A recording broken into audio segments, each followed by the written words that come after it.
dengar dulu. Ya, pengantar ini singkat para sahabat. Mantep TV sudah standby. Di like, di subscribe, di share sebanyak mungkin untuk supaya mencegah sahabat-sahabat kita di luar sana Tidak terpengaruh terhadap pemurtadan. Mereka kan nggak bisa orang lolos. yang bersalah kan harus disalib. Mencari celah nggak bisa, nggak bisa mau kemana. Jadi Terus. mereka memaksa orang benar ini kudu harus disalib, dan terbukti berhasil. Tipu muslihat mereka, iblis ikut terlibat, kemudian kesaksian palsu yang mereka buat berhasil. Akhirnya apa yang terjadi? Yesus orang benar itu disalib oleh antikristus. Salib. Betul. Pertanyaannya, siapa yang menerima kerjaan antikristus ini sebagai keselamatan dalam agamanya? Jawab. Oke, saya jawab Bang Juma. Ya, jadi gini Bang Juma. Ya.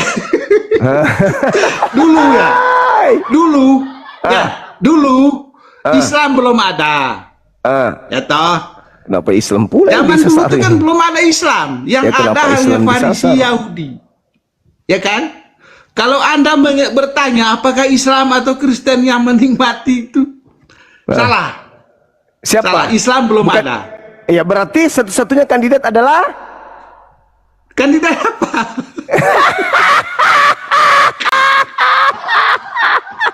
Kandidat apa? Yang menerima daripada karya antikristus. Dia jadikan sebagai simbol keyakinan, kepercayaan keyakinan. Ingat Bung, kenapa ini bisa terjadi? Karena Yesus sudah menubuatkan angkatan jahat diberi tanda. Angkatan jahat diberi tanda itu apa? Anak manusia dari hasil antikristus, keluar anak manusia dari kubur, dan itu menjadi tanda untuk mereka orang jahat. Sehingga karena mereka anti terhadap Kristus, maka Tuhan menjadikan yang mereka salib itu sebagai Tuhan bagi mereka. Itu hukuman. Sebenarnya Yesus dituhankan, itu hukuman bagi orang-orang jahat. Itu hukuman.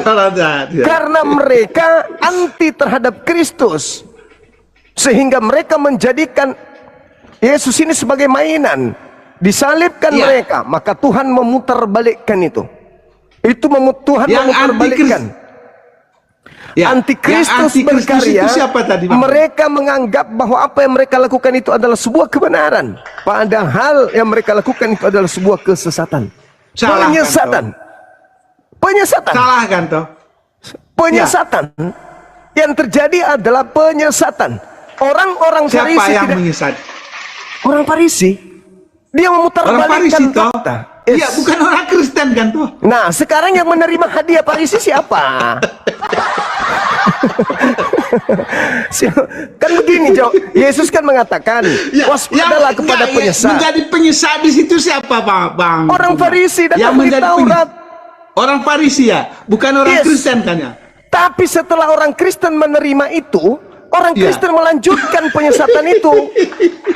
Orang Farisi sudah nggak ada. Yang mewariskan kemudian penyesatan adalah orang Farisi, dan menerima warisan penyesatan itu Kristen. Yesus menubuatkan, waspadalah kepada penyesat yang datang. Saya ambil salib dulu Juma. Dan memakai namaku, mereka akan menyesatkan banyak orang.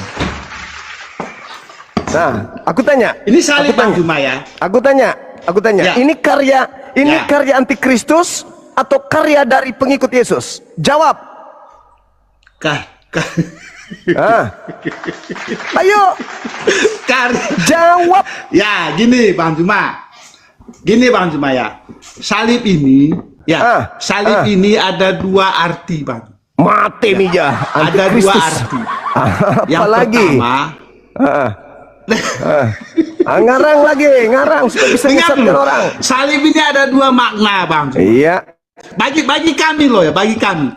Ya, salib bagi ini Kristen, ada dua makna. Makna yang pertama, salib adalah lambang ketaatan, lambang perjuangan. Dengar dulu. Jadi itu makna pertama, lambang ketaatan. Ketaatan siapa? Ketaatan Yesus. Dia menyerahkan nyawanya, demi kebenaran. Makanya sekarang kan dengar dulu. Makanya sekarang kan orang selalu berbahasa gini. Demi kebenaran saya rela mati. Itu kan banyak. Dengar nggak bahasa seperti itu? Ya, benar nggak? Iya, kalau kebenaran iya, kalau kebenaran iya. Iya, dengar dulu. Penyaliban Jadi, itu bukan kebenaran, penyaliban itu puncak karya antikristus. iya. Ya Ini Allah, ya puncak Karim. ketaatan dia. Nggak ada, Kan? nggak ada Tuhan mengajarkan. Nggak ada Tuhan Dengar. mengajarkan bahwa untuk menyelamatkan orang benar harus disalib. Nggak ada. Dengar. Malah Dengar perintah dulu. jangan kau bunuh orang yang tidak bersalah. Itu perintah Tuhan. Iya. Dengar dulu. Jadi makna pertama sudah ya, lambang ketaatan dan pengorbanan. Matamu kau yang satu bikin ya? sendiri, kau yang bikin sendiri. Dengar dulu. Yang kedua Bang Juma, makna yang kedua adalah lambang kemenangan. Oh mama. Kenapa lambang kemenangan? Karena di balik salib dia bangkit, naik ke surga. Dia hidup sampai selama-lamanya. Itulah lambang salib. Makanya kalau Bang Juma pernah nonton Piala Dunia, Bang Juma? Film India pernah? Enggak, Piala Dunia pernah nonton? Pernah. Ketika ada seorang Ronaldo, dia berhasil memasukkan bola ke gawang lawannya. Dia mesti tanda salib gini tuh, dalam Bapakku darah kudus. Lihat nggak? Pernah lihat nggak? Aduh, Saya tanya dulu, pernah lihat nggak? banyak yang pernah kulihat berhasil dari tangkapan polisi karena korupsi, dikejar korupsi. Terima kasih tuh. Banyak, bukan cuma itu. Itu yang palsu, Bang Juma. Kok palsu pula? Jadi yang benar itu gini, Bang Juma. Pertama kan tadi kan perjuangan toh. Kamu lihat nggak seorang striker Ronaldo atau Messi, ya toh? Dia itu berjuang dari belakang sampai depan, dia dijegal, dislending, apa segala macam. Dia tidak mundur kan? Maju terus. Di situ musuhnya kalah nggak? Dengar dulu. Ini malah menang musuhnya. Dia maju terus untuk memasukkan bola itu ke gawang lawannya. Ketika berhasil melewati semua perjuangannya dia, semua tantangan dia berhasil menendangkan bola itu dan gol. Langsung dia dalam nama Bapa, Putra dan Roh Kudus. Amin. Itu lambang kemenangan. Ada aja lah orang ini. Loh, itu benar, Bang Juma. Yesus Benar. mengatakan. Saya ambil contoh Bang Juma misalnya. Bang Juma dari kecil sampai sekarang itu. Bang Juma berjuang menanam apa saja. Ya toh, menanam kopi, menanam apa. Itu kan semua ada tantangannya. Tetapi Bang Juma bisa melewati semua tantangan itu. Akhirnya sekarang Bang Juma apa? Sukses toh. Sukses dia. Terima kasih ya Allah, kata Bang Juma. Aku sudah melewati semuanya ini. Sehingga aku sukses. Dalam nama Bapa, Putra, dan Roh Kudus. Amin, Bang Juma. Itulah salib. Alamak, itu lagi. Salib. Salib itu lambang antikristus. Bukan. Kutanya dulu abang ini. Aku tanya dulu. Pada saat Yesus mati di salib, itu kemenangan buat siapa? Pada saat Yesus mati, ya, orang-orang Farisi menganggap dirinya sudah menang. Nah, menang. Saya simpulkan, tunggu sabar dulu. Mereka bersorak-sorai kan toh? Ya, sabar. Iblis, ahli Taurat, mahkamah agama, orang Farisi, ahli kitab. Begitu Yesus mereka salib, yang merdeka dan bersorai-sorai di situ adalah antikristus. Iya, yang mereka yang salibkan itu toh. Antikristus kan yang berpesta di situ ketika Yesus disalib. Iya. Betul? Oke. Yang menyalibkan itu kan antikristus itu. Terus kenapa Kristen menjadikan kemenangan antikristus itu sebagai simbol agama? Karena jadi gini. Orang-orang Farisi, ahli-ahli Taurat, pemuka-pemuka agama, mereka itu diprank oleh Yesus. Diprank. Diprank. Apa maksudnya diprank? Yang jelas mereka Diprank. sudah merdeka. Mereka sudah merdeka. Artinya, mereka sudah menang. itu, dengar dulu. Mereka menganggap mereka itu sudah menang. Ternyata kalah. Bukan menganggap, memang mereka menang. Tunggu dulu. Buktinya Yesus sudah naik ke surga. Dengarkan saya. Pernyataan Yesus satu. Iblis sedikit pun tidak akan berkuasa atas diriku. Pernyataan Yesus. Lalu dia mengatakan tidak ada seorang pun yang sanggup mengambil nyawaku. Pernyataan kedua. Tapi faktanya, apa yang terjadi? Iblis berhasil. Iblis berhasil membunuh dia. Jadi omong kosong Yesus itu tidak terbukti. Kalah dia sampai mati di atas tiang salib. Titik. Apakah iblis menang, Bang Juma? Menang. Dia berhasil membunuh Yesus. Sabar dulu. Dia berhasil membunuh Yesus di atas tiang salib. Ya. Tadi kita sepakat, Ya. karya tertinggi yang dilakukan oleh antikristus adalah berhasil menyalibkan Yesus. Sepakat kan? Yes. Udah, Betul. selesai. Berarti Selesai, simbol kan? kemenangan antikristus adalah tiang salib.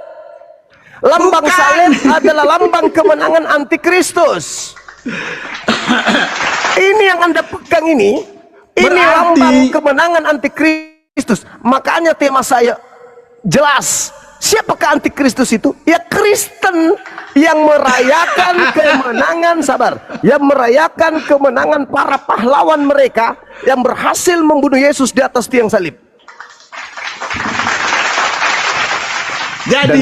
Jadi begini, Bang Juma. Dan bukan hanya sampai di situ kemenangan iblis. Apa? Kalau hanya sekedar kemudian memenangkan pertarungan dengan menyalibkan Yesus, itu hanya untuk segolongan orang doang. Belum final. Finalnya adalah ketika orang yang mereka salibkan ini disembah oleh separuh penduduk bumi. Itulah kemenangan antikristus. Makanya Yesus mengatakan, waspadalah kepada penyesat yang datang kepadamu memakai namaku. Satu, anti terhadap pengajaran Yesus, yaitu orang-orang yang disebut angkatan jahat dan angkatan tidak setia, minta tanda dan tidak diberikan satu tanda apapun kecuali satu. Apa itu? Korban si antikristus akan keluar dari kubur dan mereka akan menyembahnya. Itulah tanda yang diberikan kepada angkatan jahat. Makanya di dalam KPR 2 nomor 36, di situ Petrus mengatakan apa? Seluruh orang Israel harus tahu dengan pasti bahwa Allah telah membuat Yesus yang kau salibkan itu. Antikristus ditanya nih, antikristus. Hei antikristus, mulai sekarang seluruh orang Yahudi harus tahu bahwa Yesus yang kau salibkan itu telah dibuat menjadi Tuhan untuk kalian. Jadi antikristus sudah tidak bertuhankan Elohim. Antikristus dibuatkan Tuhan untuk mereka, yaitu Yesus yang mati di atas tiang salib. Jadi semua yang antikristus akan nampak nyata terlihat bila mana menjadikan yang disalib ini sebagai Tuhan selain daripada Elohim. Makanya Yesus mengatakan, celakalah engkau wahai ahli Taurat, wahai orang Farisi, engkau menjelajahi daratan, menyeberangi lautan, mentobatkan orang menjadi pengikutmu, dan setelah kau jadikan pengikutmu, kau jadikan dia orang neraka yang 2 kali lebih jahat daripada engkau sendiri. Orang Farisi menjual apa? Keluar menjual salib. Orang-orang yang percaya kepada salib adalah orang yang terjerat menjadi pengikut antikristus. Salah Bang Juma. Kalau pengikut itu, ya salah Bang Juma. Kalau pengikut itu bukan anti, itu salahnya. Ya, kalau pengikut itu bukan anti. Betul. Memang Anda bukan anti. Bukan anti. Pengikut. Dengar. Pengikut. Bukan anti terhadap antikristus. Buktinya Anda mengambil hadiah dari dia. Itu Anda pegang. Itu Anda pegang sekarang. Yang Anda pegang itu adalah hadiah dari antikristus. Kamu tidak anti, kamu pengikutnya. Pengikut antikristus. Iya, kami pengikut, bukan pengikut antikristus. Iya. Pengikut antikristus. Bukan. Pahlawan negara Republik Indonesia, simbol kemenangannya adalah lambang merah putih. Dilanjutkan oleh warga negara Republik Indonesia, lambang merah putih itu. Nah, Tapi Anda justru beda. siapa yang bersorak-sorai, Bang Juma? Justru Anda beda. Dengar dulu, para Justru- penjajah apa para bangsa Indonesia? Sekarang begini, Bung. Pahlawan menggunakan bambu runcing. Ya. Sementara penjajah menggunakan meriam. Nah. Yang dibunuh, Tapi mereka kalah, toh? Yang dipakai membunuh para pahlawan adalah meriam. Dan yang dipakai oleh pahlawan adalah bambu runcing. Kristen muncul menjadikan meriam menjadi simbol agama. Membunuh para Di pahlawan. mana lagi itu, Bang Juma? Hei, salib itu adalah alat. Salib itu adalah alat yang dipakai untuk membunuh Kristus. Anda jadikan Dengar. sebagai simbol agama. Dengar. Meriam adalah alat yang dipakai untuk membunuh para pahlawan. Anda jadikan sebagai simbol agama. Ya, yang menang siapa? Yang membawa meriam atau bambu runcing? Yang membawa meriam. Yang menang siapa? Yang membawa bambu runcing apa yang membawa meriam? Jelas yang membawa bambu runcing. Tapi Anda menjadikan meriam itu. Nah, terus Anda menjadikan meriam sebagai simbol agama. Dengar dulu. Yang membawa meriam atau bom, senjata canggih, itu berjasa nggak kepada Indonesia? Berjasa terhadap kalian, orang Kristen. Iya. Nggak terhadap Indonesia. Enggak dong. Berjasa nggak dia? Enggak. Nggak berjasa. Enggak berjasa sama sekali. Yang berjasa siapa? Yang berjasa pahlawan. Pahlawan. Siapa Yes. pahlawannya? Pahlawan yang menggunakan senjata bambu. Bukan itu yang sedang Menang. kita ributkan. Yang sedang kita ribut. Sabar Bang, sabar. Yang sedang Kalah kamu Juma. yang sedang dengar. Yang sedang Ini kita yang tidak membawa bambu runcing, dia menang. yang sedang sabar. Dengarkan pelan-pelan. Yang Yang sedang membawa bom, yang membawa meriam, kalah. itu meriamnya Pandai. kalian ambil. Itu meriam yang kamu pakai. Yang tadi itu salib itu meriam atau bukan? Yang berjasa siapa? Yang membawa meriam atau Tunggu. membawa bambu runcing? Ini yang kamu pakai sekarang salib Enggak, itu. saya analogi aja, analogi. Ya, ini menurut analoginya. Anda, Dengarkan menurut saya, Anda, dengar dulu. dengar. Menurut Anda, penjajah yang berjasa atau para pahlawan yang berjasa untuk Indonesia? Pahlawan. Ya Saya toh? balik nanya. Kenapa? Dengar dulu, Bang. Dengar. Kenapa tidak penjajah, Bang? Cuma? Dengar dulu. Kan Dengarkan saya. penjajah itu kan anti Indonesia toh. Sekarang dengarkan saya. Dengar dulu. Oh, udah, Penjajah itu kalau gitu. disebut anti Indonesia. Anda turun kalau Anda mau mendengarkan saya. Saya turunkan Silakan, kalau Anda silakan, mendengar. silakan. Baik. Silakan. Penjajah Yesus menggunakan alat apa untuk membunuh Yesus? Mereka kan sudah banyak membawa Penjajah tombak. Yesus, Membawa tombak. Membawa tombak. Salib Ya, yang dibawa. Membawa tombak kan toh. Salib yang dibawa. Salib yang bambu dibawa. runcingnya kan gini toh. Salib dibawa. Ya toh. Salib yang Ya, dibawa oleh penjajah Yesus. Loh, Betul? Benar. kok salib yang dibawa gimana sih? Jadi yang dipakai untuk mengeksekusi Yesus apa? Ya, yang membuat Yesus mati di salib itu kan Iya, tombak. meriam. Dengar dulu, Meriam yang dengar dulu, dipakai. Pak. Yang Meriam membuat yang dipakai. Dengar dulu. Yang membuat Yesus wafat. Meriam yang dipakai oleh penjajah membunuh pahlawan, Anda jadikan sebagai simbol agama. Salib yang dipakai membunuh Yesus, Anda jadikan sebagai simbol agama. Sampai sini paham? Sampai sini paham? Ya dengar dulu. Sampai sini paham? Dengar dulu Pak Juma, dengar dulu. Enggak, aku tanya dulu. Sampai sini paham? Enggak paham aku ngomongan Pak Juma, enggak paham. Penjajah iblis memakai salib membunuh Yesus. Meriam dipakai penjajah membunuh pahlawan.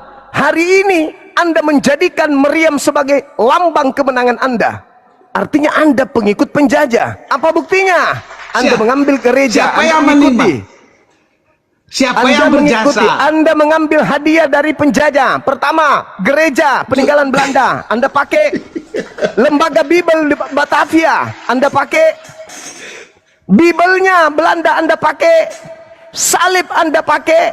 Simbol kemudian daripada antikristus Anda pakai. Itulah bukti Anda itu antikristus. Itulah bukti Anda adalah pengikut penjajah. Clear. Ya, yang penjajah ini anti Indonesia apa bukan, Bang Juma? Anti Indonesia, menggunakan meriam. Anti Dan Indonesia. Anda sebagai orang Indonesia justru menjadikan meriam sebagai simbol agama Anda. Ya, anti. Dengar dulu, para penjajah ini anti Indonesia toh. Siapa yang membunuh para pahlawan? Penjajah, antikristus yang Penjajah. membunuh Yesus. Apakah anti Indonesia ini berjasa dengan Indonesia? Tidak. Tidak. Kecuali Tidak. dengar kecuali Tidak atau dengar, kecuali yang menerima ajaran dari penjajah seperti gereja mereka terima, Bible mereka terima, rumah ibadah mereka terima, ajaran mereka terima. Bagi orang-orang Kristen Katolik, penjajah adalah pahlawan. Bagi orang Kristen, antikristus adalah pahlawan. Sekarang saya tanya, Indonesia pahlawan sekarang atau saya enggak? tanya, Saya tanya, jangan tanya terus Bang Juma. Jangan tanya terus. Anda kan kamu. juga bertanya sama aku. Anti Indonesia itu adalah para penjajah kan? Iya. Kenapa Ya. diulang-ulang? Kenapa diulang-ulang? Apakah anti Indonesia ini adalah pahlawan? Bukan. Bukan. Tapi Apakah pahlawan bagi mereka- Kristen. Dengar. Pahlawan bagi Kristen. Dengar dulu. Pahlawan bagi Katolik. Dengar dulu. Sebagaimana Apakah iblis para adalah anti- pahlawan bagi Kristen. Salib adalah simbol kemenangan bagi Kristen. Apakah para anti Indonesia ini berjasa terhadap Indonesia? Berjasa bagi Kristen. Sebagaimana Jangan setan gitu jawabnya. menyalib Yesus, pahlawan bagi Kristen. Simbol antikristus Saya tanya adalah simbol bagi sekali Kristen. lagi. Kemenangan Saya tanya sekali antikristus lagi. adalah kemenangan antikristus adalah Kristen. Kemenangan Saya tanya iblis sekali lagi, terhadap setelah Yesus, ini saya turun, nggak kemenangan apa-apa. Kristen. Jelas itu. Apakah para penjajah berjasa terhadap Indonesia, Bang Juma? Tidak berjasa bagi Indonesia, tapi berjasa Tidak bagi agama berjasa. Kristen. Tapi berjasa bagi Apakah- Kristen. Dengar. Berjasa bagi orang-orang Kristen. Apakah para penjajah berjasa untuk Indonesia, Bang Juma? Tidak sama sekali, tapi berjasa bagi Tidak. Kristen dan Katolik. Apakah anti Indonesia berjasa terhadap Indonesia? Tidak, tapi berjasa bagi Kristen dan Katolik. Oke, clear ya. Sudah selesai. Sudah selesai. Baik, silakan. Anda sudah Saya akui. tanya boleh? Udah selesai, apa lagi? Enggak, saya tanya tentang Anda, tentang iman Anda, boleh? Silakan. Nah, boleh ya. Terima kasih Bang Juma kesempatannya. Jadi gini Bang Juma, pernah Ya. baca surah Maryam ayat 71? Pernah? Pernah. Bunyinya begini Bang Juma. Ya. Setiap manusia akan mendatangi neraka. Ya sama, di Kristen juga begitu. Dengar dulu. Apakah menurut gimana? Anda? Apakah menurut Anda Ya, atau beriman kepada surah itu? beriman. Anda beriman? Beriman. Berarti Anda meyakini bahwa Anda Semua akan manusia mendatangi neraka. akan melintasi neraka. Betul. Mendatangi neraka. Melintasi neraka, mendatangi neraka, tapi tidak masuk ke neraka. Bukan, di ayatnya itu bukan melintasi, Iya, oke, tetapi mendatangi. mendatangi. Mendatangi atau melintasi, boleh, silakan. Nah. Apa lagi? Sekarang, mengapa Allah begitu murka terhadap Bang Juma? Semua manusia Sehingga akan menurunkan mendatangi. ayat itu. Dengar. Dengar dulu. Dengar dulu. Saya tanya, urutan pertanyaan saya begini. Mengapa Allah begitu murkanya terhadap Bang Juma sehingga Bang Juma disuruh ke neraka? Baik. Baik, saya Mengapa? jawab, Anda diam. Kalau Anda bicara, Ya. saya turunkan. Oke. Ya, silakan. Al-Quran surah Maryam ayat 71 Itu bukan hanya untuk umat Islam, tapi seluruh manusia akan mendatangi neraka. Baca 72. Umat Islam melanjutkan perjalanan ke surga. Orang kafir Kristen akan tinggal berlutut di dalam neraka. Ada dua kelompok di situ. Ada dua kelompok. Islam, Kristen, semua akan ke sana mendatangi neraka, tapi belum tentu masuk. Mendatangi belum tentu masuk. Mendatangi pemakaman belum tentu masuk di kuburan. Catat itu. Mendatangi rumah sakit belum tentu pasien. Nah, ayat Maryam, ayat 17 surah Maryam itu jelas dikatakan seluruh manusia akan mendatangi neraka. Ayat 72. Adapun mereka yang beriman kepada Allah akan diselamatkan, dan yang kafir akan dibiarkan berlutut di sana. Kalau di Bible ayatnya di mana? 1 Korintus 3 nomor 13 sampai nomor 15. Hari Tuhan akan datang di mana seluruh pekerjaan manusia akan diuji dengan api. Siapa yang pekerjaannya layak dibakar api, maka mereka akan terbakar di sana. Dan siapa yang pekerjaannya tidak terbakar api akan melanjutkan untuk diselamatkan. 1 Korintus 3 nomor 13 sampai 15. Sekarang pertanyaannya, ketika kita melihat Yesaya 66 nomor 18, 19, Tuhan akan datang membakar api seluruh pemakan babi. Kira-kira kalau kita diuji oleh api sesuai dengan 1 Korintus 13 sampai 15, yang terbakar api siapa? Islam atau Kristen? Jawab. Ya, sekarang saya tanya Bang Juma. Jawab Menurut dulu, jangan Al-Quran. bertanya. Jawab Ya dulu, Allah, jangan iya. bertanya. Dan Jawab. Anda Sebagaimana saya bertanya, menjawab, Anda bertanya, saya menjawab. Anda pun berhak Ya, berkewajiban menjawab pertanyaan Anda saya. kan membawa Maryam 72 toh, bahwa yang Sudah diselamatkan orang selesai. beriman. Sudah selesai. Dengar Jawab dulu. dulu. Anda Anda harus turun. paham dulu itu. Siapa orang beriman di situ?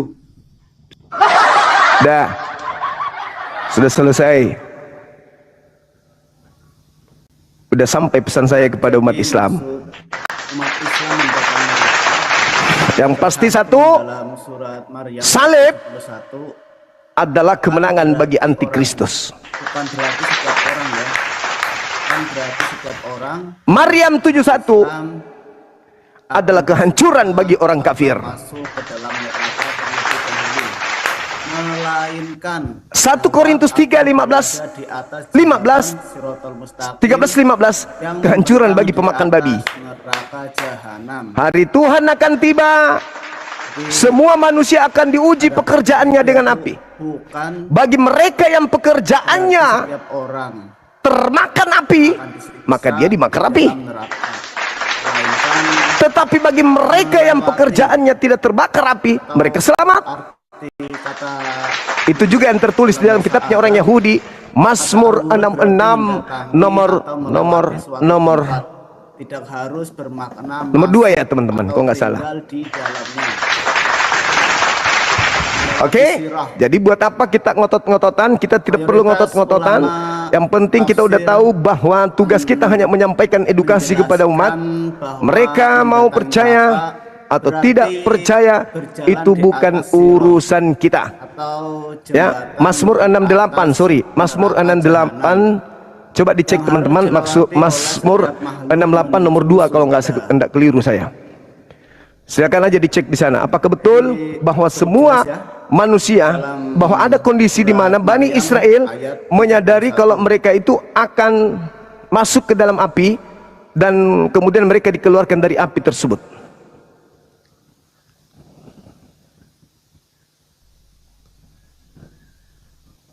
Oke, saya kira begitu teman-teman. Silakan naik lagi yang non muslim. Silakan.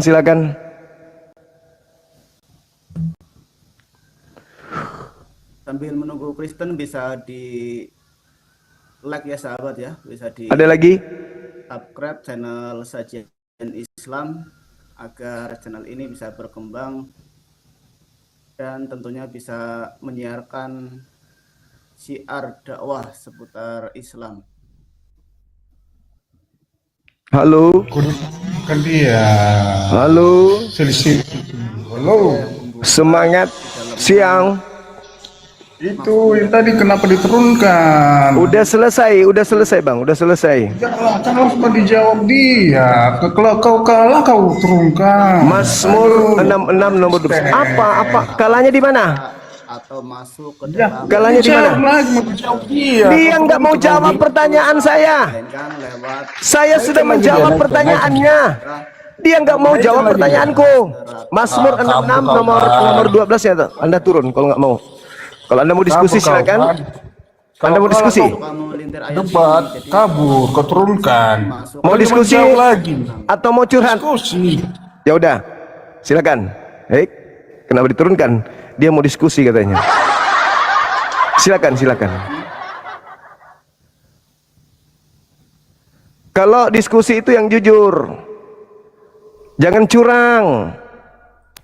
Buka kameramu, jawab pertanyaan saya. Biar kusiksa lagi. Kau sudah bertanya. Saya kan bertanya pada Cuma. Saya mau belajar tentang Al-Quran Cuma. Dengar dulu. Kau bertanya. Cuma. Aku turunkan lagi. Kau nggak mau mendengar. Loh, Bodoh amat.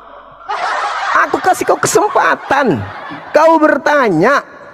Tema udah selesai. Kristen antikristus menerima hadiah dari antikristus berupa salib. Udah selesai. Kau bertanya surah Maryam 71. Aku udah jawab. Aku udah uraikan. Aku bantu kau dengan memahami 1 Korintus 3, 13-15. Giliran saya bertanya. Kenapa susah Anda menjawab pertanyaan saya? mungkin takut tidak bisa Yang tadi teman-teman Mazmur 66 nomor 12. Maaf saya hilang. maunya bertanya. Gitu. Padahal pertanyaannya Oke. juga sudah Kalau kamu diskusi itu yang adil, jangan kayak mental penjaya kau. jelas ya. Jelas.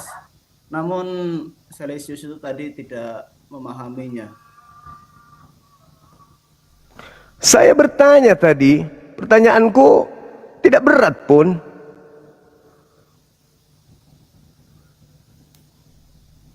Halo, sore Koko. Waalaikum. Iya, Sore. Cece, sore. Iya, saya mau tanya Koko, ini kan topiknya apa ini? Bukti Kristen antikristus. Yang bagaimana itu, Koko? Antikristus yang menerima hadiah dari antikristus. Antikristus itu penyalib Yesus. Salib itu adalah karya tertinggi dari antikristus. Dan salib diterima oleh pengikut antikristus, yaitu Kristen. Begitu, Cece. Gitu. Iya, Cece ada salib di rumah, di leher digantung. Itu simbol antikristus itu. Iya. Iya. Terus apa yang menyimbolkan salib itu, Koko? Bagaimana? Terus apa yang membuat simbol salib itu? Ya, antikristus. Antikristus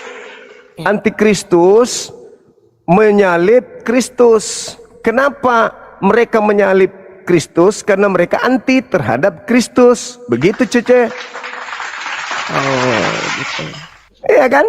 Kenapa mereka menyalib Kristus? Karena mereka anti. Nah, Kristen kenapa terima salib? Padahal itu adalah simbol perlawanan terhadap Kristus. Simbol pembunuhan terhadap Kristus. Itulah salib. Simbol penganiayaan terhadap Kristus. Simbol kemudian kebencian terhadap Kristus adalah salib. Salib itu tempat pembantaian Kristus. Kenapa diterima? Karena Kristen adalah pengikut antikristus. Terus, Koko, saya ini mau tanya, terus pribadi saya. Seandainya saya tidak percaya Kristus, terus saya mau lari kemana, Koko? Ya, satu-satunya seorang penolong lain yang Kristus ajarkan di dalam Yohanes 14 nomor 16. Aku akan minta kepada Bapa agar Bapa mengutus seorang penolong lain di luar dirinya. Siapa seorang manusia yang datang setelah beliau? Dia akan memuliakan aku. Siapa yang memuliakan Kristus?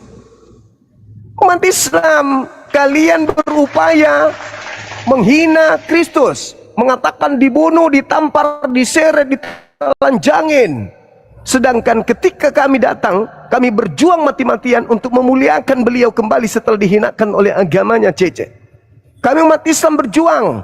Kata Yesus di dalam Yohanes 16 dari nomor 7 sampai nomor 15 dikatakan bahwa ketika roh kebenaran yang hinggap pada manusia-manusia itu datang, maka mereka, roh kebenaran itu akan memuliakan aku, bukan menghinakan.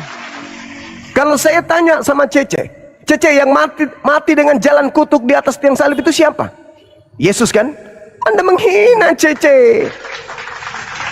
Yesus itu tidak mati dikutuk, tapi Anda mengatakan mati dikutuk. Anda menghina. Siapa yang menanggung dosa orang yang memperkaos anak kandungnya? Yesus. Siapa yang menanggung dosa orang yang membunuh ibu kandungnya? Yesus. Emang Yesus membolehkan membunuh orang tua, memperkaos anak kandung? Boleh menurut Yesus? Nggak boleh kan? Terus kenapa Yesus yang menanggung itu semua? Itu jawabannya adalah itu hanya mimpi gereja. Iya, ini gini Kak. Tapi di dalam Ibrani ayat 5 sampai berapa tadi itu? 7. 14. Coba Koko tolong bacakan. Apa yang dikatakan di sana? Ibrani berapa? Ibrani 1 ayat 5. Lah, Ibrani 1 data nomor 5 itu kan jelas tuh. Bagaimana dia menekankan kepada, bagaimana penulis menekankan bahwasanya terkait dengan Kristus itu tidak ada kemudian kaidahnya terhadap penyaliban, di mana penyaliban itu adalah simbol keselamatan. Itu berbicara mengenai imam besar. Betul? Iya. Nah, terus apa hubungannya dengan Kristen? Sekarang begini, Cek. Cara belajarnya bukan begitu. Begini cara belajarnya. Apakah Yesus membolehkan membunuh anak kandung? Karena kepada siapakah di antara malaikat-malaikat itu tidak kan? katakan, apakah Yesus membolehkan mencuri? Engkau tidak. Iya. Apakah Yesus membolehkan memperkosa? Enggak. Apakah Yesus membolehkan korupsi? Enggak. Terus kenapa Yesus mati menanggung dosa-dosa orang-orang jahat itu? Ayat 5. Ini fitnah. Bagaimana mungkin Yesus membolehkan memperkaos? Bagaimana mungkin Yesus membolehkan orang kemudian membunuh? Koko bilang kan itu fitnah. Siapa yang membawa fitnah itu, Koko? Ya orang Kristen. Dosa-dosa Kristen, dosa-dosa orang memperkaos, dosa-dosa orang membunuh, ditebus Yesus di atas tiang salib. Alamak, bukankah penyaliban itu karya antikristus, karya setan? Kenapa pula karya setan dijadikan sebagai alat untuk mengatakan bahwa pemerkosa, pencuri, koruptor, pembunuh itu ditebus dengan darah Yesus, sementara yang membunuh Yesus adalah antikristus? Nyambungnya di mana coba? Yang membunuh Yesus antikristus, para pelaku kejahatan diampuni dosa-dosanya dengan karya iblis. Bagaimana ceritanya? Begini Koko, saya ini mau tanya Koko. Kalau kita bermimpi, saya pernah mimpi kayak perempuan begitu berjubah putih. Itu apa itu? Perempuan berjubah putih? Iya, saya pernah mimpi. Iya, nggak tahu. Kalau perempuan nggak tahu. Apa dia itu Nabi Muhammad laki-laki? Apa dia malaikat atau apa? Kalau di Kristen begini, Tuhannya Kristen itu serupa dengan manusia. Nah, Tuhannya Kristen kan sudah pernah turun berupa manusia laki-laki. Mana tahu itu Tuhannya Kristen yang berupa perempuan? Tidak, Koko, begini jujur ya Koko, saya jujur hari ini sama Koko. Saya pernah masuk Islam lalu, 10 tahun lalu. Terus kenapa keluar lagi? Udah masuk ke tempat yang benar.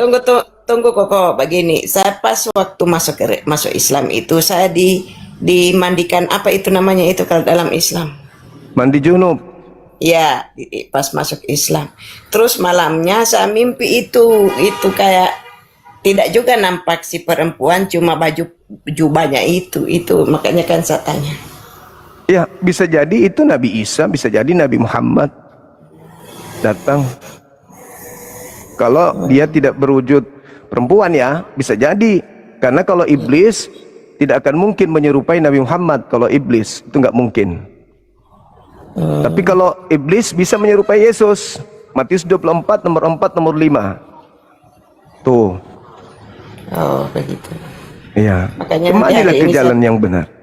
Kembalilah ke jalan yang benar. Saya tanya Koko. Ya. Terus Cece. kenapa? Cece. Ya. Apakah Yesus membolehkan memperkosa, membunuh? Ya, semua agama, di dalam agama kan tidak ada Ya, ajaran enggak. begitu. Itu kan Yesus dulu, Cece. Yesus dulu. Apakah Yesus membolehkan orang membunuh? tidak. Nah, bagaimana mungkin Yesus yang tidak mengizinkan, tidak membolehkan orang membunuh orang lain, terus dia mau korbankan dirinya untuk pelaku kejahatan ini? Kau membunuh ya? Ya, oh baik, nggak apa-apa, membunuh aja. Kau memperkosa? Iya, nggak apa-apa. Kamu ngapain? Maaf Pak Yesus, saya perkosa anak kandung saya sendiri. Oh, nggak apa-apa. Nanti tanggal sekian saya akan bunuh diri untuk dosa-dosa kalian. Gitu ya? Bisa kira-kira begitu Yesus. Sementara Yesus begitu tegas membolak-balikkan meja orang yang jualan aja, itu pekerjaan Yesus. Malah Yesus ada orang datang kepadanya minta izin loh sama Yesus. Guru, apa? Aku mau izin. Apa izinnya? Aku mau pula menguburkan orang tuaku. Apa kata Yesus? Biarkanlah orang mati menguburkan sesamanya orang mati. Jangan kau berpikir aku datang membawa damai. Aku datang membawa pedang. Yesus itu tegas. Nanti dibolak-balikkan oleh Romawi, ajaran kasih, pipi kanan, pipi kiri, matamu. Gak ada itu. Yesus itu sangat tegas. Yesus mengatakan apa? Barang siapa yang memandang wanita dan mengingin dalam hatinya, dia telah bersinah di dalam hatinya. Apa hukumannya bersinah? Dirajam. Colok mata, kata Yesus. Colok matamu. Saking kerasnya Yesus itu. Kau ngambil barangnya orang, potong tanganmu. Matius 5 nomor 21, 22, 23 sampai nomor 48. Yesus itu sangat keras ajarannya. Bahkan sampai dia mengatakan apa? Jika hidup keagamaanmu tidak lebih benar dari ahli Taurat dan orang Farisi, kamu tidak akan masuk surga. Barang siapa yang meniadakan setitik hukum Torah, kau akan menempati tempat terhina. Keras Yesus itu. Tiba-tiba aja Kristen datang. Kamu membunuh ya? Ya. Kamu memperkosa? Ya. Kamu korupsi? Ya. Kamu perkosa siapa? Mama kandung, hilap saya. Jadi gimana? Jangan khawatir. Tuhan Yesus kita baik. Dia mengampuni dosa kita. Alamak. Dengan cara apa? Dia turun mati, dia aniaya. Weh, koplak. Yesus itu, kata dia apa? Di Lukas 16:17, lebih mudah langit dan bumi lenyap daripada setitik dari hukum Tuhan itu batal. Sekarang kalau orang Kristen melakukan dosa, tiba-tiba tiba-tiba rumah Anda dirampok oleh orang Kristen, dibunuhlah orang semua pembantu Cece di situ. Bagaimana cara solusinya menghapuskan dosa pembunuh sementara dia Kristen? Sederhana. Apa itu? Terima darah Yesus, aman. Apa ini? Ajaran apa? Sementara Yesus selalu menekankan kepada muridnya, bertobatlah, bertobatlah, bertobatlah, bertobatlah, bertobatlah. Dunia, kiamat sudah hampir dekat. Kiamat sudah dekat. Bertobat, bertobat. Jikalau engkau tidak hidup sama seperti anak kecil ini, suci, bersih, bertobat dari dosa-dosamu, kau tidak akan masuk ke dalam surga. Nah, ini ada orang seenak perut. Kami ini, dosa kami sudah ditebus. Yalah. Kalau Tuhan begitu polanya, kenapa dia Tuhan itu nggak mati?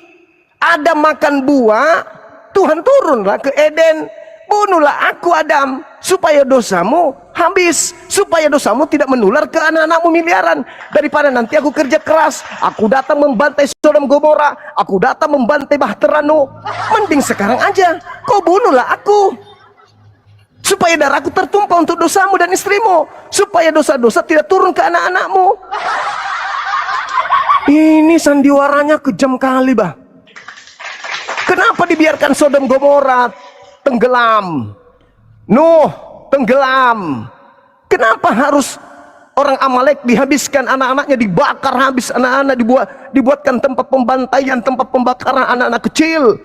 Bunuhlah setiap apa yang bernapas, jangan kau biarkan hidup. Kambing, domba, sapi, semua kau bunuh. Lah, terus kenapa giliran masa Kristen mau bangkit lahir di dunia, ajaran Kristen, tiba-tiba turun yang begitu, Tuhan yang begitu ganas turun menjadi letoy. Selamat pagi semuanya, permisi, aku mau mati aja untuk kalian.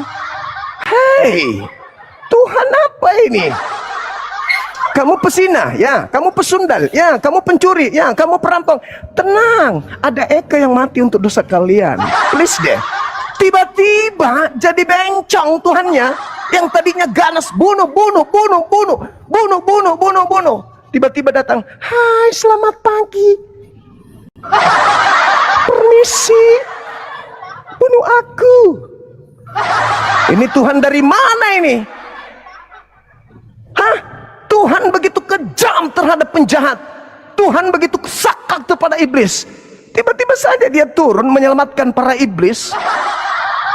Wow, ajaran antikristus yang sangat membinasakan otak manusia.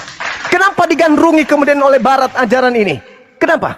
Barat suka makan babi, Barat tidak mau bersunat, Barat tidak mau sujud kepada Tuhan langit dan bumi.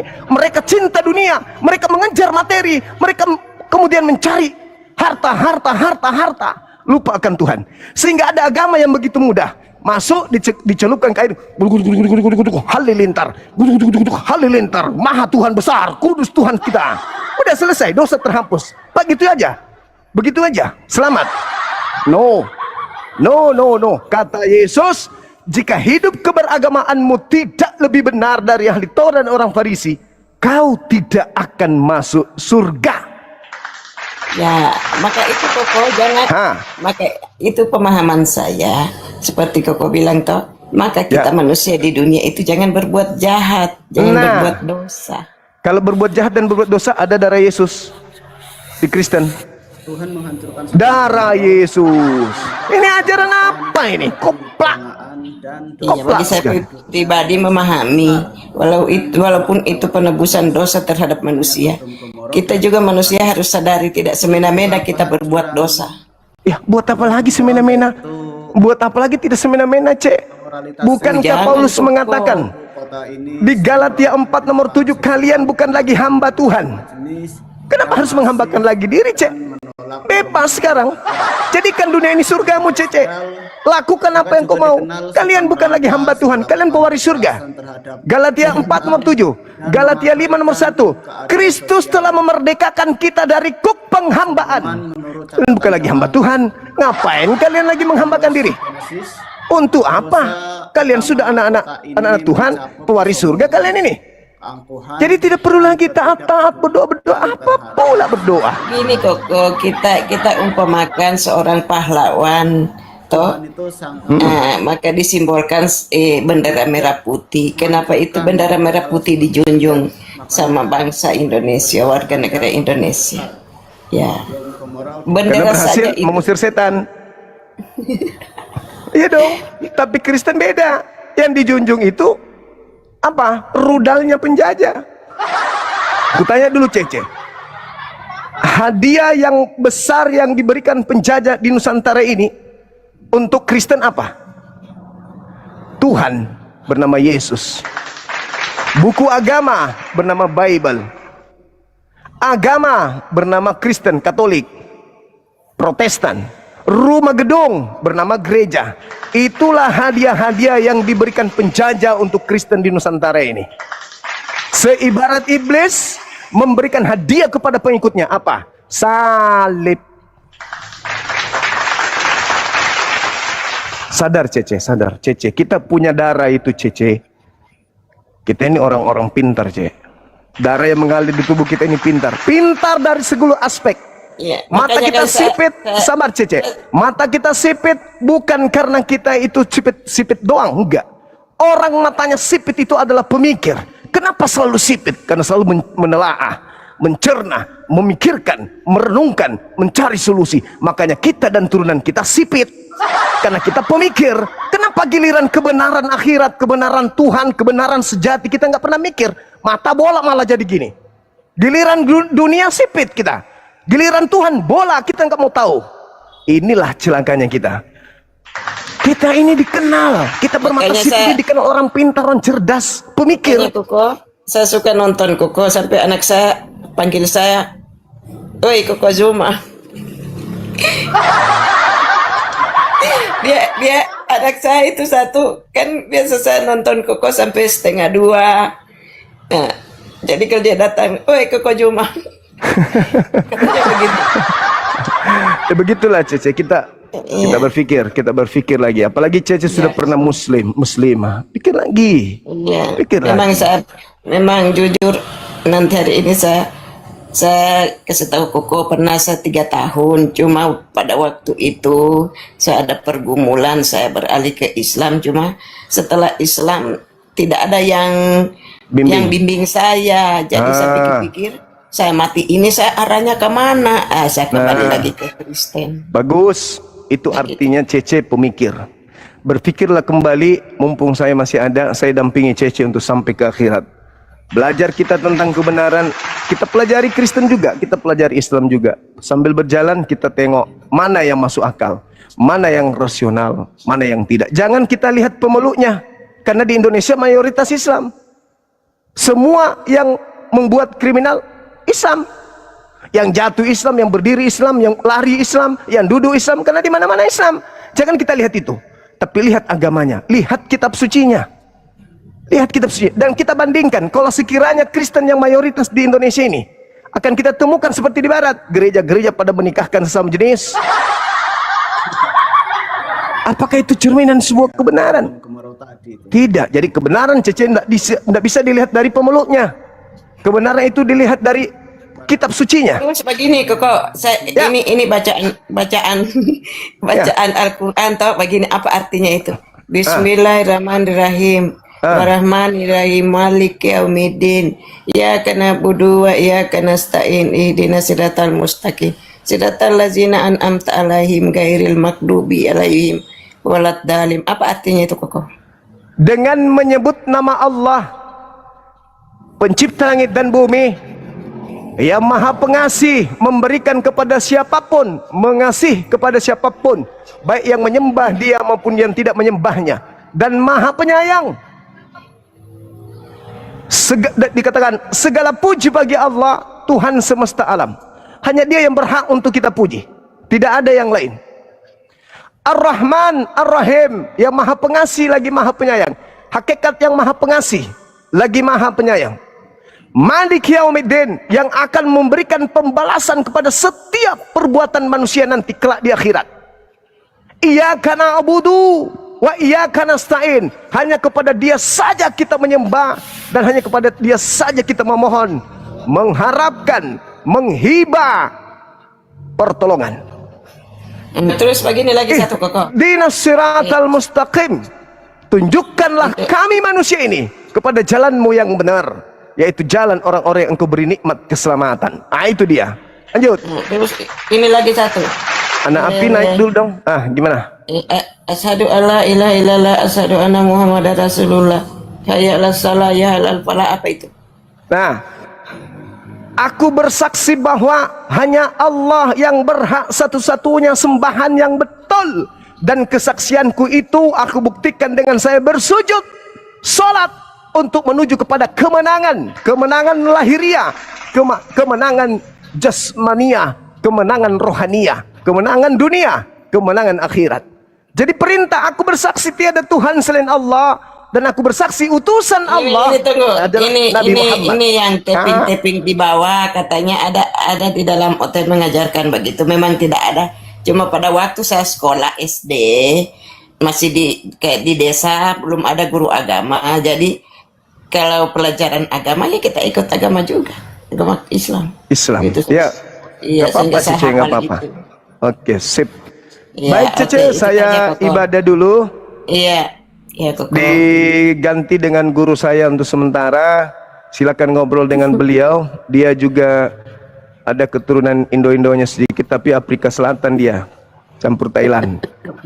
Kalau saya sama seperti Cece. Saya pamit dulu teman-teman, jangan kemana-mana. Habis ini saya kembali Iya, 10 Koko, sampai makasih. 20 Selamat menit. sore. Sore Cece, Ya, makasih. Koko.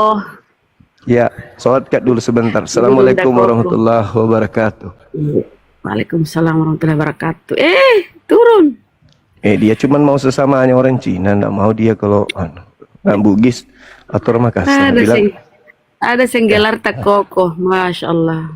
ya. Sholat kat dulu. Memang Matata itu Gurunda, Matata itu sipit ki. Jadi dia bilang, Bunda ini nggak percaya. Saya kan udah bilang. Iya, Saya itu betul. ada Cinaku, Bunda. Iya, HP betul, pertamaku Mas. HP Cina. Sepatuku juga dulu kirimannya omku yang pelayaran dari Cina. Masya Allah. Saya latihan bela diri juga itu bela diri Cina. Jadi saya ada Cinanya, sorry. Iya. Cuman Bang Handi doang orang Ampi yang berasal dari Jepang. Aku Cina dong. Mana sih Bunda? Tuhan seluruh Pamit dulu ibadah ya teman-teman ya. Iya, salat maki. Ayo teman-teman, sambil menunggu Gurunda yang ternyata ada Cina-Cinanya ya. Kita naiklah teman-teman yang mau diskusi. Anak-anak Api pun udah aku undang ya. Mana Karesteng ini? Kita tampilkan dulu barcode-nya ya teman-teman. Aku tampilkan dulu barcode ya. Siapa tahu dari saudara-saudaraku ini ada yang ingin memberikan sebahagian rezekinya ya, bersedekah, beramal, berinfak atas pembangunan sekolah apologet kita ya. Aku tampilkan barcode-nya. Berapapun ya teman-teman, 5.000, 10.000 kali banyak. Jadi itu merupakan arti Ya, yang penting berkah, yang penting ikhlas. ya. Tuh aku tampilkan ya. Mana dia? Keutamaan Belum kah? dari Al-Fatihah itu yaitu Mama Ummu Al-Quran, lambat loading. kitab, artinya induk atau inti Al-Quran. Aduh, gimana Karena nih? seluruh kandungan isi Al-Quran merujuk pada Jaringanku kah, kawan? ini. As-Sab'ul Jadi yang mau diskusi ringan, 7 ayat diskusi ulang karena selalu santai. salat. Aku kan paling santai. Salat Diskusi ya, silakan naik. Al-Fatihah Siapa ini? wajib Kristen saudara? dan menjadi salah Mode satu pesawat? syarat sah salat. Terima kasih. Yo, aku pelan-pelan ini. Aku berusaha lembut, selembut-lembutnya. Wajib Aku on cam, enggak lah. Aku itu salat yang sah. wajahku itu apa ya? Wajah pribumi, bukan peranakan. Kalau Gurunda kan ada peranakan Cina tuh. Panggil Koko dia. Aku itu biasa-biasa aja kawan. Hitam pekat. Oke, jadi di sini Mode pesawat sedang udah undang anggota-anggota Api ya. mau persiapan salat asyar. Tapi belum ada aku tengok di bawah ini. Siapa di bawah ini ya?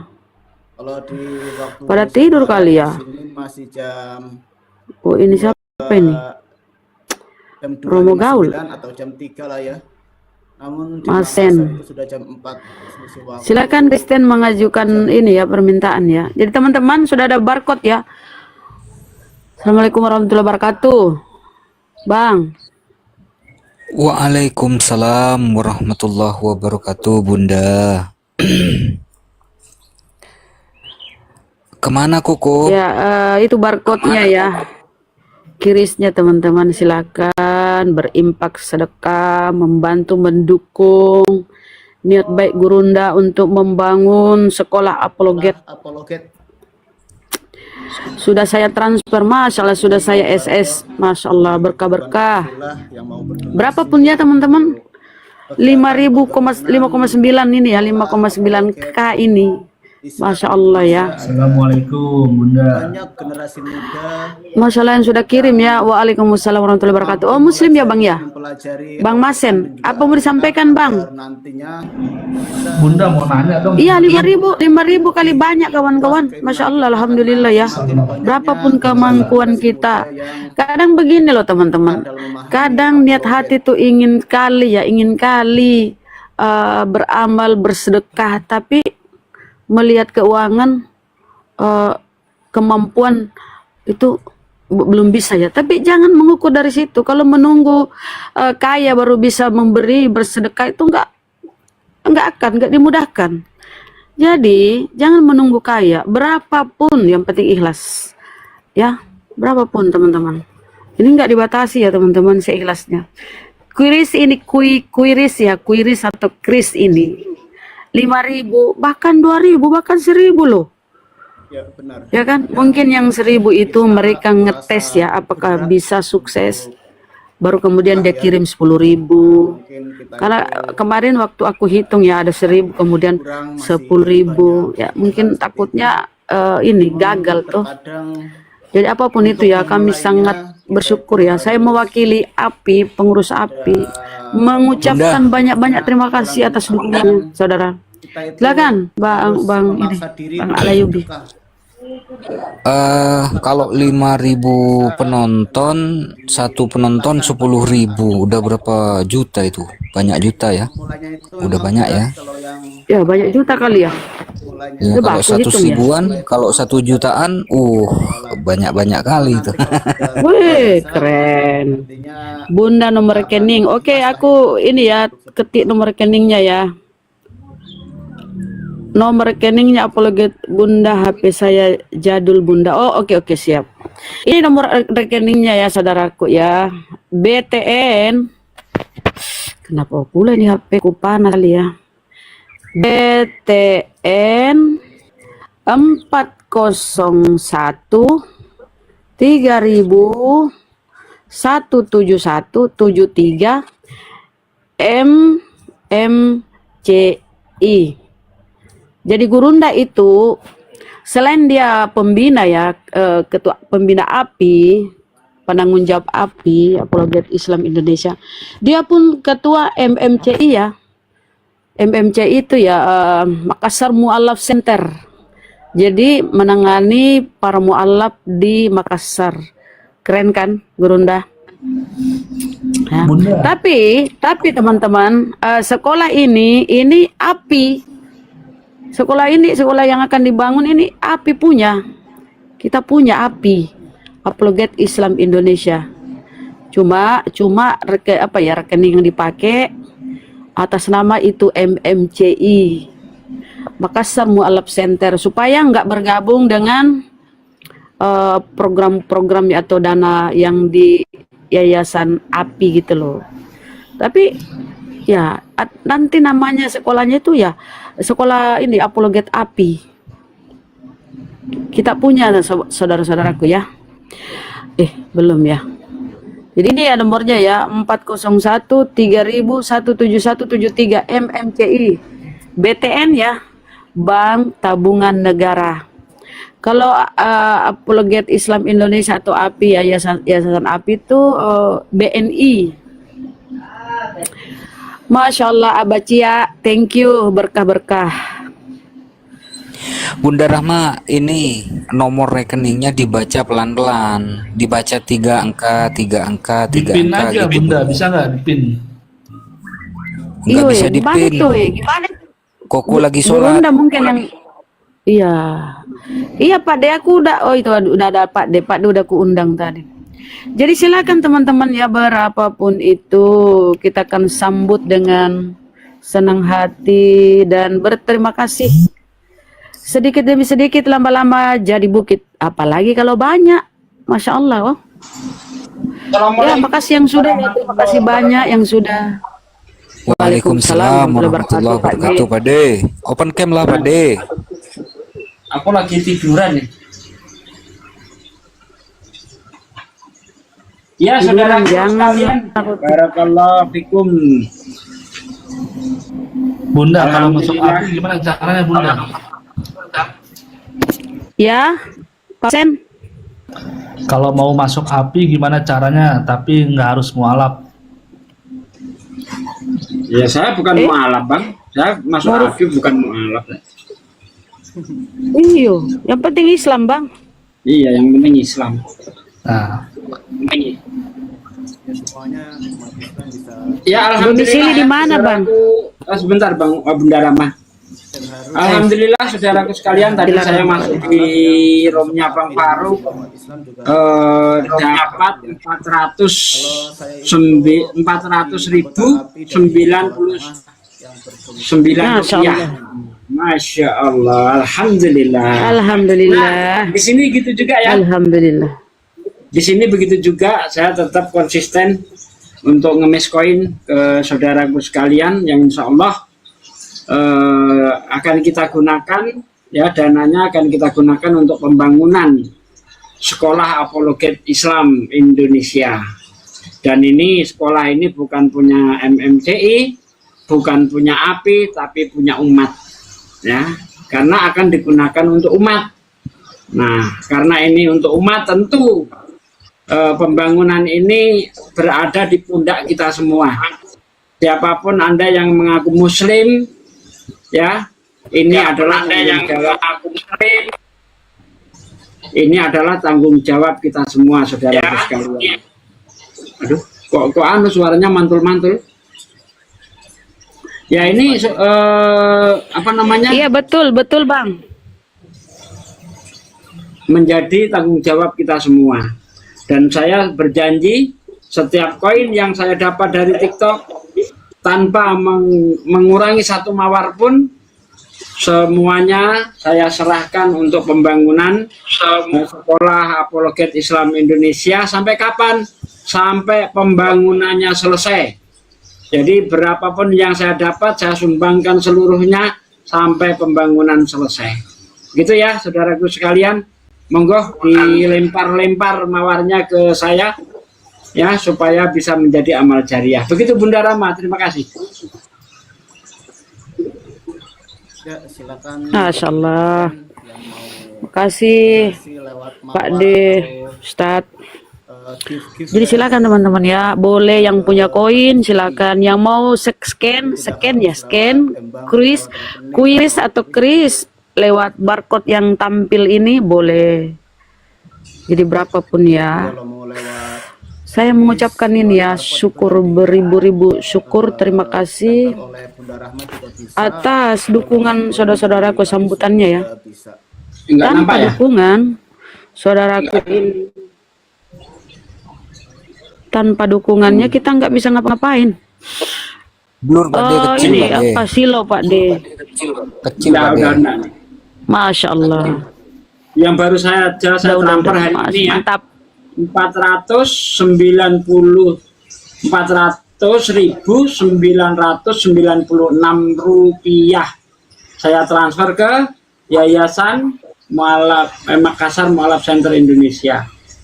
Nah, hari ini barusan ini saya transfer sekitar jam berapa tadi itu? Jam 13.58. Nah, 1 jam yang lalu lah. Nah, ini kalau bisa hari ini di akun ini masih tertunda 73.000 ini. Ayo kita tambah tembus 500.000, nanti ditransfer lagi ya. Masya Allah. Transfer lagi ya. Nah ini Pak D, ada yang nanya nih Pak D. Itu sekolah atau itu pondok nantinya yang akan dipelajari itu apa aja gitu Pak D? Ada yang nanya begitu Pak D. Apakah mempelajari tentang keislaman dan juga mempelajari tentang kekristenan juga atau seperti apa? Tolong dijelaskan Pak D. Ya insya Allah sekolah ini selain umum ya, kurikulumnya itu umum, ada bahasa Inggris, bahasa Indonesia, fisika, matematika, ya yang umum lah. Itu ada tambahan tentang keislaman dan kristologi. Nanti jebolan dari sekolah tersebut bisa menguasai bahasa Inggris, bahasa Arab, bahasa Yunani, bahasa Ibrani. Wah kan keren tuh.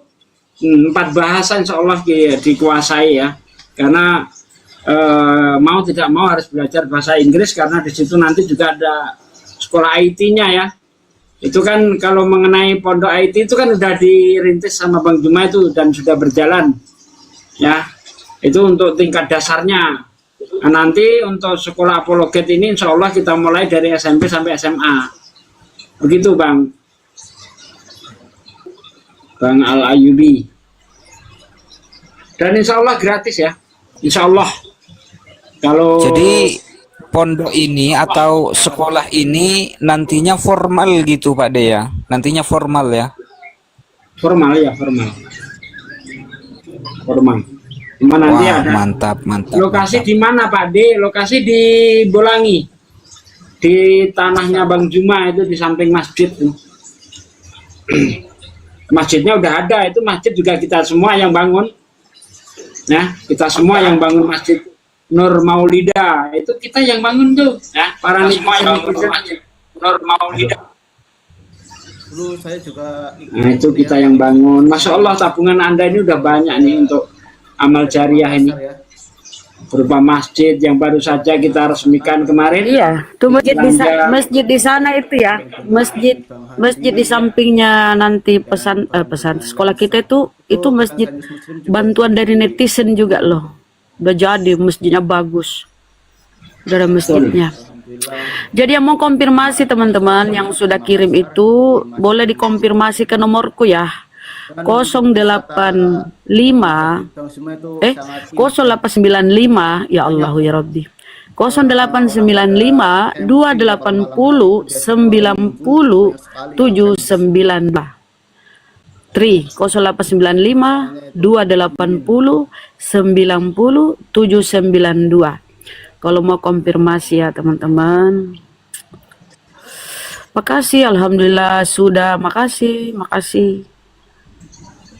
Ya, yang di Semoga YouTube jangan mau Allah kalah sama membalas. netizen yang di TikTok. Yang di YouTube-nya Bang Juma, yang Tolong di pelan-pelan YouTube-nya ya, Bang Handi. Bos. Jangan mau ketinggalan. Tolong pelan-pelan, baik. Aku pelan-pelan katanya Pak D. 0895 280 90 792. Ku ketik tadi cuma kan larinya typingan cepet lari ke atas. Udah ku ketik tadi loh. Ini ku ketik lagi ya.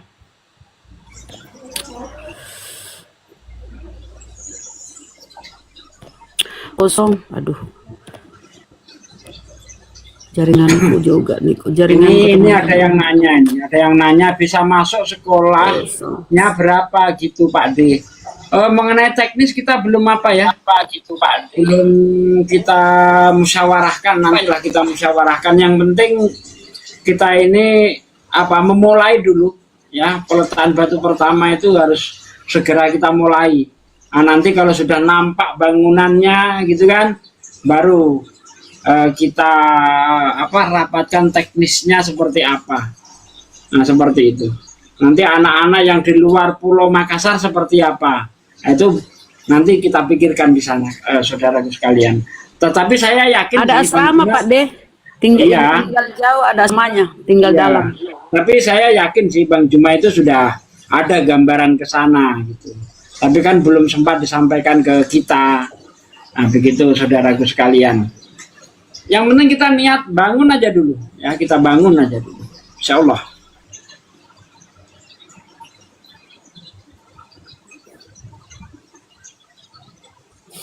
Ini lambe, ini akun fake ya. Dari blokir ada lagi muncul. Nah, itu teman-teman ada yang ketik ulang tuh, udah banyak hafal. 08952 Ya, 0895. Enggak ada tuh. Gampang tuh dihafal saudaraku. Jadi ini kalau kuris begini ya, bisa lewat Shopee Pay, bisa lewat Oppo, bisa lewat Dana. Kalau di Dana itu kan kirim-kirim duit elektronik tuh 10.000 bisa. Saya tadi itu lewat GoPay terus saya Bun. Karena saya nariknya kan dari narik TikToknya itu pakai GoPay saya. Kalau kemarin-kemarin GoPay. pakai Dana, cuma sekarang sulit nambahkan Dana. GoPay. GoPay cepat, enak. Itu GoPay itu walaupun $1 bisa Pak De. Iya, saya pakai GoPay itu gara-gara ini untuk bayar Starlink tiap bulan itu kan. Aku pakailah GoPay itu.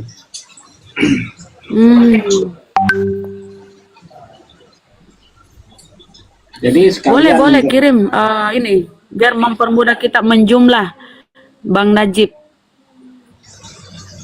Jadi setiap hari Jumat diumumkan ya berapa hasilnya. Jadi per minggu nih ya, per minggu, tiap minggu, tiap Jumat kita berusaha mengumumkan jumlah yang sudah terkumpul. Dan insya Allah bulan depan tuh bulan 9 tanggal 5 milad api ya. Milad ketiga api. Nah di situ direncanakan pembangunan peletakan batu pertama. Insya Allah ya teman-teman, mohon doa restunya. Bang Jailani 212. Saya ingin sedekah tenaga dan kemampuan saya sebagai tukang struktur sampai finishing, mohon diizinkan. Sangat diizinkan Bang. Wih. Sangat diizinkan. Masya Allah. Masya Allah, keren. Ya, karena Sangat diizinkan. Nanti kalau bisa datang Bang ya di Terharu. sholat asar di ulang tahun api yang ketiga ya, tanggal 5 September di Makassar ya. kali ini Kalau mau Ya, nah, datang. nanti datanglah. di lain waktu. Karena di situ nanti kita peletakan batu pertama. Perdebatan kita hari ini perdebatan Masya Allah, ada yang sudah SSE, SS ininya ya. Nanti ada rezeki baru di ini. Boleh Bang, Masya Allah. pelajaran Boleh. agar kita itu lebih kuat Keren dukungannya teman-teman. Persatuan Islam itu ya, Islam bersatu. untuk teman-teman yang menonton silakan nilai sendiri. Apa nggak kepanasan yang didirikan sekolah apologet? Wah ya kepanasan lah pun gimana sih? Siapa yang paling meyakinkan? Ya, karena mereka di Kristen itu Pak De. Dia selama ini kan tenang gitu Bun, bentar Bun. Dia selama ini kan tenang-tenang bergembira ria gitu kan. Mereka bisa mengajarkan tentang Islamologi di sekolah STT mereka, walaupun dipelintir-pelintir nggak karu-karuan seperti STT Nias kan. Nah sekarang kita berdiri sekolah apologet nih, yang selama ini nggak pernah diajarkan di internal Islam. Sekarang kita mau bikin sekolah yang mengajarkan Kristologi di internal Islam. Apa nggak kepanasan mereka Bun? Udah pastilah. Silakan Betul Pak De. Dan mereka itu Pak De ya, kalau aku baca ya, sejak tahun 1960 sekian itu mereka sudah ada kurikulum Islamologi. Jadi mereka sudah mempelajari Islam ya sejak abad berapa ya? 1960-an lah. Sudah mempelajari Islam. Kurikulum mereka, STT mereka ya. Belajar Islam bukan untuk pinter Islam, bukan, tapi untuk lebih mempraming, memplesetkan, mencari kelemahan. Udah lama dia belajar loh. Udah lama dia ada sekolahnya berapa SKS itu ya.